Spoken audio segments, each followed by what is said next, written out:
Великденските празници поминаа релативно мирно. Во идната медицинска помош имало пријавено само неколку случаи, а причините биле алкохол и колапс поради тешките временски промени, објаснуваат за Алфа од идната медицинска помош. Во тек на овие неколку дена во ИМП имавме 107 интервенции, од кои што 45 интервенции се на јавни места, се работи за колапси или паднати на улица, а имаме и 9 сообраќајки.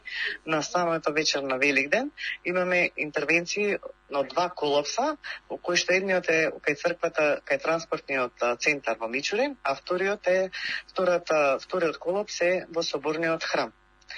За сообраќајни незгоди имам во конкретната вечер 2 сообраќајни незгоди, од кои што се работи за едниот мотоциклист, кој што се добил со политрауми. Во однос на консумирање на алкохол имаме паднати луѓе на улица, 3 колапси, не колапси, него предозирани со алкохол.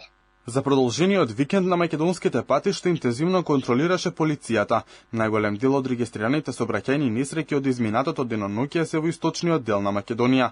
Причините за нив, но и за регистрираните сообраќајни прекршоци се најмногу заради брзото возење на места каде што не смеело да се вози повеќе од над 50 км на час, но и возењето под дејство на алкохол. Денеска, 21 април 2025 година, во 2 часот и 4 минути во Македонски Брод полициски службеници го лишиле од слобода МС, 25 годишен од Македонски Брод, поради сомнение за сторено кривично дело безобзирно управување на моторно возило по член 297а од Кривичниот законник во 1 часот и 30 минути на улица Крушевска Република во Македонски Брод со патничко возило Пежо со скопски регистарски ознаки која го управувал. Удрил во паркирано патничко возило Опел со скопски регистарски ознаки, собственост на МТ 28 години од Скопје, при што причинил само материјална штета, а повредени лица нема. По преземени мерки и извршено алкотестирање, било констатирано дека возилото го управувал под дејство на алкохол,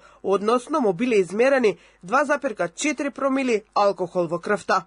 Во саботата на 19 април полиција на територија на општина Чучар Сандево лишила од слобода возач во чие возило биле пронајдени 192 пакети со стока за кои немал никаква документација. Поради сомнежи за сторено кривично дело криумчарење, возачот и возилото биле веднаш спроведени во полициска станица.